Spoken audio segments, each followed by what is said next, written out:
lovely viewers, welcoming you all in Biophilic with Pathak ma'am. आज हम लोग circulatory system का सेकेंड वीडियो स्टार्ट कर रहे हैं। एक वीडियो ऑलरेडी हो चुका है और अगर आपने नहीं देखा हो तो प्लीज पिछला वीडियो जाके देख लीजिए, चैनल पे आपका है। मैंने प्लेलिस्ट भी बना दी है सर्कुलेटरी सिस्टम के नाम से। क्लास 11th का ये आपका चैप्टर है और आप जरा पेशेंस बनाए रखिएगा, आपका ये चैप्टर पूरा मैं कंप्लीट करवाऊंगी, ठीक है। और वीडियो आज का बहुत इंपॉर्टेंट है तो वीडियो के लास्ट तक बने रहिएगा। अगर आपको पसंद आता है तो चैनल को जरूर सब्सक्राइब करें बेस्ट कंटेंट पाने के लिए। ओके, तो देखिए लास्ट वीडियो में एल्बुमिन और ग्लोबुलिन के बारे में हमने पढ़ा था। एल्बुमिन क्या होता है ये तो जान ही लिया है हमने। ग्लोबुलिन क्या मतलब होता है, इसका क्या वर्क होता है, ये चीज भी हमने लास्ट वीडियो में जान लिया है। अभी आज हम ग्लोबुलिन का टाइप कितने हैं और ये कहाँ प्रोड्यूस होता है, हमारे शरीर में कहाँ बनता है, ये जानेंगे, ठीक है। तो देखिए ग्लोबुलिन क्या है आपका, produced and secreted by liver. ये चीज मार्क करना है कि लीवर में बनता है ग्लोबुलिन, ठीक है। लेकिन इसका एक टाइप जिसको कि गामा ग्लोबुलिन कहा जाता है वो आपका लीवर में प्रोड्यूस नहीं होता है। आगे उसके बारे में देखते हैं। तो देखिए इसके कितने टाइप्स हैं, 3 टाइप्स हैं बेसिकली, 3 टाइप्स। पहला है अल्फा ग्लोबुलिन्स। ये अल्फा ग्लोबुलिन्स, इसको अल्फा कहा जाता है, सिंबल से आप पहचान भी रहे होंगे alpha globulins. This is beta globulins, beta आपका, and this is gamma globulins, basically gamma globulins, okay। तो देखिए अल्फा वाले में प्रोड्यूस्ड बाय लीवर, ये alpha globulin as well as beta globulin दोनों लीवर ही बनाता है। यहाँ पे हमने लिख दिया है कि secreted and produced by liver, दोनों लीवर ही बनाता है, सिर्फ यही गामा वाला छोड़ के। तो यहां मैंने दोबारा नहीं लिखा है, इसी से आप समझ लीजिएगा, ठीक है। तो देखिए एक एग्जांपल है आपका अल्फा वाले का। बेसिकली ये जो ग्लोबुलिन्स होते हैं ना, ये मेन क्या काम करते हैं, ट्रांसपोर्टेशन का, हमारे ब्लड में ट्रांसपोर्टेशन का काम करते हैं। जैसे हीमोग्लोबिन है वह ऑक्सीजन को कैरी करता है, ऑक्सीजन को पूरे बॉडी में ट्रांसपोर्ट करता है। उसी तरीके से और भी क्या क्या चीजें हैं, जैसे कि एक एग्जांपल दिया है सेरुलोप्लाज्मिन। सेरुलोप्लाज्मिन क्या कैरी करता है, कॉपर को कैरी करता है, copper carrying protein. These are actually proteins. जैसे हीमोग्लोबिन में ग्लोबिन प्रोटीन है, हीम सेंट्रल मेटल आयन है ना, सॉरी सेंट्रल मेटल आयन उसमें आपका आयरन होता है, सॉरी। तो ये आपका कॉपर कैरिंग प्रोटीन है सेरुलोप्लाज्मिन। बीटा ग्लोबुलिन में आपका ट्रांसफेरिन एग्जांपल दिया है। These are produced in liver, liver में बनता है बीटा ग्लोबुलिन। और ट्रांसफेरिन आपका iron containing, Fe for iron, iron carrying protein, iron को ट्रांसपोर्ट करता है हमारे पूरे बॉडी में। उसके बाद gamma globulin, actually these are the important portion because ये एक्सेप्शन है आपका, ये लिवर में नहीं बनता है। ये आपका कहाँ बनता है, produced by lymphoid organ. Do you know what is lymphoid organ? Lymphoid organ basically हमारे बॉडी के इम्यून रिस्पॉन्स में हेल्प करते हैं।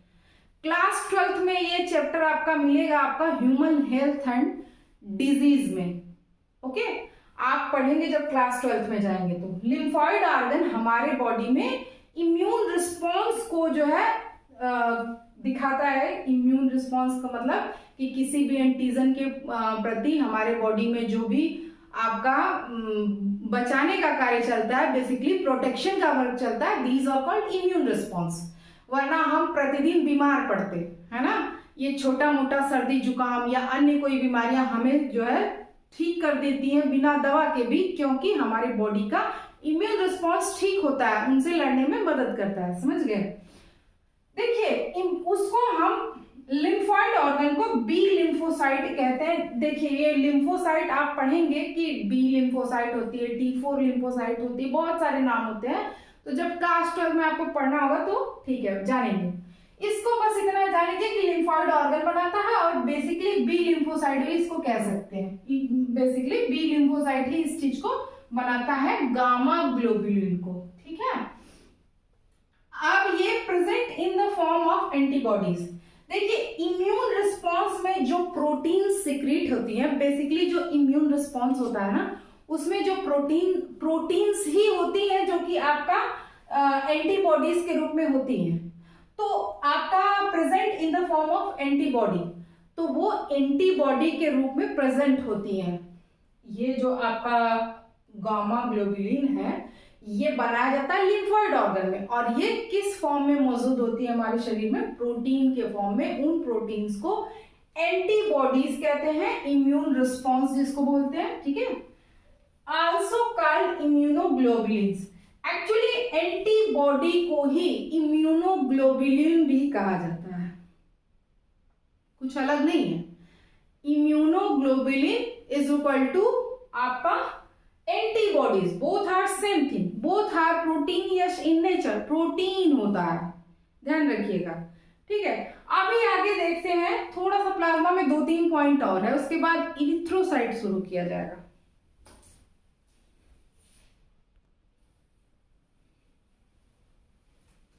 ये देखिए प्रोथ्रोम्बिन एंड फाइब्रिनोजेन, ठीक है। बेसिकली अभी हम लोग पढ़ रहे हैं कि प्लाज्मा किन किन चीजों से मिलके बना हुआ है। लास्ट लेक्चर में मैंने ये बता दिया था कि प्लाज्मा आपका 90 to 92% ओनली वाटर होते हैं, 6 to 8% आपके अदर सबस्टेंसेस होते हैं, उन्हीं का हम लोग स्टडी कर रहे हैं। तो देखिए prothrombin and fibrinogen they are produced by liver. ये दोनों भी लिवर के द्वारा प्रोड्यूस किए जाते हैं, लिवर ही बनाता है इनको। लार्जेस्ट प्लाज्मा जो होता है प्रोटीन, वो आपका ये दोनों जो प्रोथ्रोम्बिन और फाइब्रिनोजेन है, ये लार्जेस्ट प्लाज्मा प्रोटीन होते हैं, ठीक है, ध्यान दीजिएगा। उसके बाद यानी कि सबसे बड़े, जैसे कि इनका स्ट्रक्चर के बेस पे कि सबसे बड़े पाए जाते हैं फॉर ब्लड क्लॉटिंग और कोआगुलेशन। ये जो दोनों फैक्टर हैं ये यूज में क्या आते हैं कि ब्लड को क्लॉट करने में। क्लॉटिंग और coagulation both are same thing. जैसे कि अगर कहीं चोट लग जाती है तो आपका ब्लड क्या होता है, सीक्रेट होने लगता है, बॉडी से निकलने लगता है।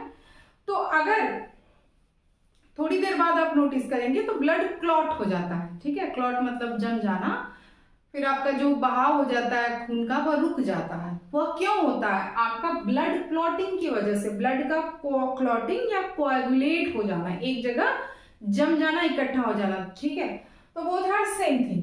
अब ये देखिए प्रोथ्रोम्बिन आपका जो है चीज है, इसको बनाने के लिए विटामिन के इज वेरी इंपॉर्टेंट और वेरी नेसेसरी, बहुत ज्यादा जरूरी है।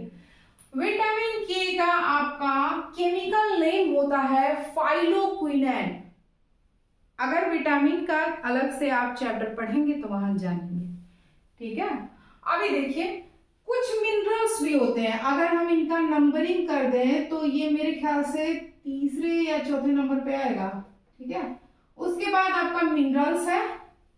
मिनरल्स में देखिए सोडियम है, कैल्शियम है, मैग्नीशियम है, बाइकार्बोनेट है, ठीक है। और ये आपका क्लोरीन हो गया, क्लोरीन ये आपके एनसीईआरटी में दिया हुआ है, ठीक है। फिर अदर सबस्टेंसेस क्या होते हैं, जो यहाँ पे मैंने लिख दिया है नॉन प्रोटीन, ठीक। जैसे ये आप पढ़ रहे हैं ये सारे प्रोटीनियस इन नेचर, अभी इसके पहले हमने पढ़ा ना इम्यूनोग्लोबुलिन और बाकी की चीजें, तो ये आपके नॉन प्रोटीन कहलाते हैं। जो अदर सबस्टेंस है they are non protein in nature. तो इसमें क्या क्या नाम है, ग्लूकोज है, अमीनो एसिड है, लिपिड है, यूरिया है, हार्मोन है, और ईटीसी कुछ और भी होते हैं, ठीक है। ऑल्सो प्रेजेंट इन प्लाज्मा, ये भी नॉन प्रोटीन पार्ट भी आपके प्लाज्मा में प्रेजेंट होते हैं, जिनका नाम आपको दिया हुआ है। क्लॉटिंग फैक्टर्स क्या क्या है, ये आपके क्लॉटिंग फैक्टर भी प्लाज्मा में ही पाए जाते हैं, जो कि अभी मैंने आपको बताया कि इनका क्या वर्क होता है, ब्लड को क्लॉट करना। तो ये इनएक्टिव फॉर्म में पड़े होते हैं। इनएक्टिव फॉर्म में क्यों होते हैं, क्योंकि अभी आपके ब्लड में, आपके बॉडी में ब्लड प्रॉपर सर्कुलेट हो रहा है, तो वहां इनएक्टिव फॉर्म में ही रहेगा ना। अगर आपका ब्लड वहां पे जो क्लॉटिंग फैक्टर है अगर एक्टिव फॉर्म में आ जाए तो ब्लड तो कोगुलेट होने लगेगा। तो ये इनएक्टिव फॉर्म में पड़े रहते हैं। जब इनका यूज आता है, जैसे कि कहीं आपका चोट लग गया, कहीं भी आपका कट आ गया, तो जो ब्लड रिलीज होने लगता है, तो वहां पे ये एक्टिव फॉर्म में होते हैं। ठीक, उसके बाद इसमें आपका कैल्शियम प्ले इंपॉर्टेंट रोल। किसमें? क्लॉटिंग फैक्टर में आपका कैल्शियम का बहुत रोल होता है। देखिए कैल्शियम के और भी कई यूज है, जैसे आपकी बोन्स और टीथ को स्ट्रॉन्ग रखने में कैल्शियम हेल्प करता है। कैल्शियम आपका साइनेप्स, आपने साइनेप्स कंडक्शन पढ़ा होगा, तो वहां पे भी कैल्शियम आयन आपका एंटर करता है। तो उसके बाद आपके जो वेसिकल्स होते हैं, साइनेप्टिक वेसिकल्स, उनको पुश करता है। आप न्यूरॉन वाले चैप्टर में पढ़े होंगे।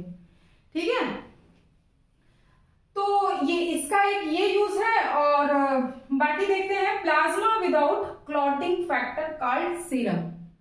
जब प्लाज्मा में से क्लॉटिंग फैक्टर निकाल दिया जाए, यानी प्लाज्मा आपका क्लॉटिंग फैक्टर के बिना सीरम कहलाता है।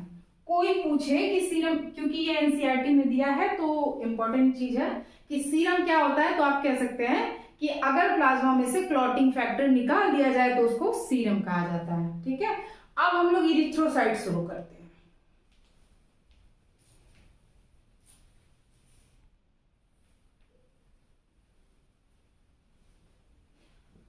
ब्लड में आपका सबसे ज्यादा इरिथ्रोसाइट ही पाया जाता है। फर्स्ट पॉइंट यही है, most abundant of all cells in blood. ठीक है, जितनी भी सेल्स पाई जाती हैं, जैसे कि WBC प्लेटलेट्स है ना, इनमें RBC की मात्रा सबसे अधिक होती है। अब आपको एक इंटरेस्टिंग बात बताते हैं, why we do not call RBC as red blood cells, we call it red blood carb cells. देखिए एक पॉइंट यहाँ पे लिखा है, इसी से सब क्लियर हो जाएगा। जैसे कि आप जानते हैं कि सेल्स में जो है, सेल एक नॉर्मल सेल आप देखिए, उसमें न्यूक्लियस होता है, माइटोकॉन्ड्रिया होती है, गोल्गी कॉम्प्लेक्स होते हैं, एंडोप्लाज्मिक रेटिकुलम होती है, ये सारे इंपॉर्टेंट ऑर्गेनेल है सेल के, ऑर्गेनेली। तो आरबीसी में आपका एंडोप्लाज्मिक रेटिकुलम, न्यूक्लियस, जो मेन आपका हेड है सेल का, वो ही नहीं होता है। पहली बात तो न्यूक्लियस ही नहीं होता है। Mitochondria, Golgi body, these all organelle are basically absent in the RBC। तो अगर सेल को इतने सारे ऑर्गेनेल्स से मिलके सेल बोला जाता है, तो आरबीसी में तो ये सब पाया ही नहीं जाता। तो इसी कारण की वजह से आरबीसी को, जो सही नाम है आरबीसी का फुल फॉर्म, वो रेड ब्लड कार्ब सेल्स होगा, न कि रेड ब्लड सेल्स। मुझे बल्कि ये कहना चाहिए था कि इसे रेड ब्लड सेल्स न कह के रेड ब्लड कार्ब सेल्स कहना चाहिए, मुझे ये बताना चाहिए था। तो आज ये डाउट आपका क्लियर हो गया। ऑलवेज आप कार्ब सेल्स बोलिएगा, ठीक है। देखते हैं, ये पॉइंट तो आपका हो गया। दूसरा पॉइंट है आपका, mammalian RBC are biconcave, circular and non nucleated. Biconcave आपका शेप होता है, ठीक है, और सर्कुलर यानी गोलाकार, rounded in shape, and non nucleated. Non nucleated का मतलब हो गया कि विदाउट न्यूक्लियस। उसके बाद एक्सेप्शन है कैमल और लामा, ये दोनों आपके एनिमल है। कैमल आप सभी जानते होंगे, लामा आप सर्च करके देख लीजिए कैसा दिखता है, ठीक है। ये है तो मैमल्स, क्योंकि यहाँ पे दिया हुआ ना कि मैमल्स में ऐसा शेप होता है मैमेलियन आरबीसी का। ये है तो मैमल्स, लेकिन इनके आरबीसी का शेप कैसा होता है, बाइकॉन्वेक्स शेप होता है और ओवल शेप्ड होते हैं। ओवल शेप जानते हो, ऐसा इस कदर का, मतलब ऐसे, मुझे वो भी नहीं बनाने आ रहा है, ठीक है। तो ओवल शेप जानते होंगे आप लोग, एक देखा है, एक ओवल शेप ही होता है। फिर biconcave shape of RBC increases surface area. अब सोचिए जरा कि आरबीसी का शेप बाइकॉन्केव होने का क्या फायदा होगा, उसकी सरफेस एरिया को इंक्रीज करता है उसका बाइकॉन्केव शेप। उससे क्या होता है ना कि ज्यादा से ज्यादा हीमोग्लोबिन वह कैरी कर पाता है। हीमोग्लोबिन हमारे शरीर के लिए कितना अहम किरदार अदा करता है, नेक्स्ट पॉइंट एक है उसमें जानेंगे। एक और बात आपको बता देते हैं, ये जितने ऑर्गेनेली हमारे आरबीसी में नहीं पाया जाता है, उसका फायदा क्या होता है। उसका फायदा होता है आपका कि इन ऑर्गेनेलीज जब रहेंगे सेल में, तो बहुत सारा स्पेस ऑक्युपाई करेंगे, बहुत सारा स्पेस घेरेंगे। तो इनके ना होने से जितने ये नहीं होते उतने ज्यादा स्पेस मिलता है और उतना ही ज्यादा हीमोग्लोबिन फिल होता है आरबीसी में। That's why they are absent. आप सोच रहे होंगे कि माइटोकॉन्ड्रिया नहीं है, न्यूक्लियस नहीं है, तो कैसे इसका काम चलता है। प्रोटीन जो होता है, प्रोटीन ये इनके पास अभी हम लोगों ने पढ़ा ना प्लाज्मा वाला, आरबीसी में खुद ही प्रोटीन है आपका, ग्लोबिन प्रोटीन, हम लोग उसको भी पढ़ेंगे। तो प्रोटीन से इनका काम चल जाता है। इनकी अधिक दिनों तक का जीवन नहीं होता है, 120 दिन तक ये जीवित रहते हैं। और इनमें एनारोबिक रेस्पिरेशन होता है due to absence of mitochondria. अगर माइटोकॉन्ड्रिया रहता तो एरोबिक रेस्पिरेशन होता। तो आरबीसी एनारोबिक रेस्पिरेशन करते हैं, ये भी एक पॉइंट है, लिखा जाएगा, ठीक है। तो अभी देखते हैं, ये वाला पॉइंट तो मैंने बता दिया कि ये एब्सेंट होते हैं, endoplasmic reticulum, nucleus, mitochondria, Golgi complex. अब देखते हैं red colour iron containing respiratory pigment haemoglobin.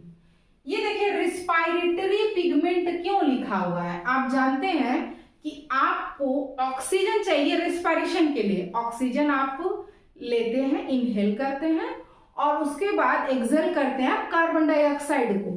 तो वो दोनों जो चीजें हैं वह कौन कंटेन करता है, हीमोग्लोबिन। ये इस भ्रम में मत रहिएगा, आप रिस्पायरेशन चैप्टर पढ़ लिए होंगे अगर ह्यूमन फिजियोलॉजी में, आपका फर्स्ट चैप्टर तो आपका वो है एब्जॉर्प्शन वाला ऐसा करके, दूसरा आपका रिस्पायरेशन चैप्टर है।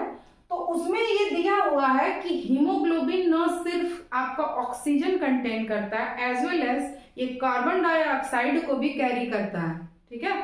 जब ये एल्वियोली से आता है ऑर्गन्स में तब ये ऑक्सीजन रिच होता है, पर जब ये ऑर्गन से एल्वियोली के पास जाता है, हम बात कर रहे हैं ब्लड में पाए जाने वाले आरबीसी की, तो जब ये ऑर्गन से एल्वियोली के पास जा रहा होता है तब इसमें ऑक्सीजन की मात्रा थोड़ी कम होती है, फिर भी आपका कार्बन डाइऑक्साइड से अधिक ही पाया जाता है। तो रिस्पायरेटरी पिगमेंट इसीलिए कहा जा रहा है क्योंकि इन चीजों को यही कंटेन करता है, आपका कैरी करता है हीमोग्लोबिन ही, क्या क्या, कार्बन डाइऑक्साइड और ऑक्सीजन, इन दोनों को ध्यान रखिएगा। फिर a healthy individual has 12 to 16 grams of haemoglobin, ये एचबी मैंने शॉर्ट में लिख दिया है, in every 100 ml of blood. एक हेल्दी ह्यूमन बीइंग जो है वो क्या करता है, 12 से 16 ग्राम हीमोग्लोबिन आपका कैरी करता है पर 100 ml ऑफ ब्लड। कुछ दो चार पॉइंट्स और देखते लेते हैं, क्योंकि आरबीसी आपका थोड़ा बड़ा है, एनसीईआरटी से अधिक हम लोग पढ़ रहे हैं ना, एनसीईआरटी तो पढ़ना ही है, तो इसीलिए हो सकता है नेक्स्ट वीडियो में थोड़ी आरबीसी आपकी बच जाए, बाकी आज ही देख लेते हैं।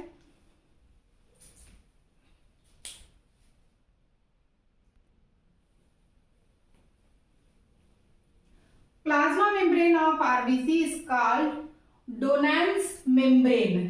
देखिए इसको याद कर लीजिए, प्लाज्मा मेम्ब्रेन जो होती है आरबीसी की उसको डोनांस मेम्ब्रेन कहा जाता है। It is highly permeable to some ions, उनका क्या क्या नाम है, कुछ आयंस के लिए हाईली परमिएबल होती है, मतलब कि उनको एकदम आसानी से प्लाज्मा मेम्ब्रेन के आर पार आने जाने की इजाजत देती है या अलाउ करती है, ठीक है।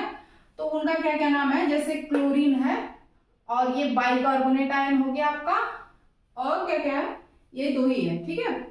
And impermeable to sodium and potassium ion, इन दोनों को रेस्ट्रिक्टेड करती है, मतलब नहीं आने जाने का अलाउ करती है, ठीक है।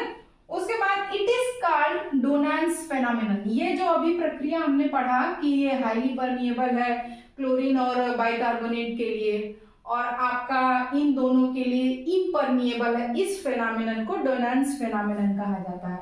अब देखिए अगर ब्लड में आरबीसी का काउंट बढ़ जाए तो उस कंडीशन को कहा जाता है पॉलीसाइथीमिया, और अगर आरबीसी काउंट आपका घट जाए, डिक्रीज हो जाए, तो उस कंडीशन को एनीमिया कहा जाता है। एनीमिया जो होता है वो बहुत कॉमन होता है आपका लेडीज में, है ना, फीमेल लोगों में, और खासकर जो किशोरावस्था की लड़कियां जो एडल्ट हैं, जैसे कि आपकी टीनेजर गर्ल्स लाइक 12 to 16, 18, मतलब जो ग्रोइंग गर्ल्स होती हैं, अभी उनका जस्ट मेंस्ट्रुअल स्टार्ट हुआ होता है उन लेडीज में, तो ऐसे में आपका खान पान हेल्दी होना चाहिए, समय पर खाना खाना चाहिए, ठीक है। और जो आपकी प्रेग्नेंट लेडीज होती हैं, जो बेबी डिलीवर करती हैं, as well as pregnant ladies में एनीमिया की शिकायत बहुत कॉमन होती है, ठीक है। फीमेल लोग वैसे भी जनरली एनीमिक होती हैं, उनके में तो देखिए आपका मेल से कम ही पाया जाता है हीमोग्लोबिन, है ना। हीमोग्लोबिन आपका मेल लोगों में पाया जाता है आपका 12 to 16 तक, और फीमेल में मतलब नॉर्मल कंडीशन ही है, फीमेल में आपका 10 to 12 तक आपका नॉर्मल है ब्लड में। अगर आप कभी ब्लड रिपोर्ट टेस्ट कराए होंगे, मतलब निकलवाए होंगे, ब्लड टेस्ट कराए होंगे, तो उसमें हीमोग्लोबिन टेस्ट करवाया होगा, आपको ये सारी बातें पता होंगी।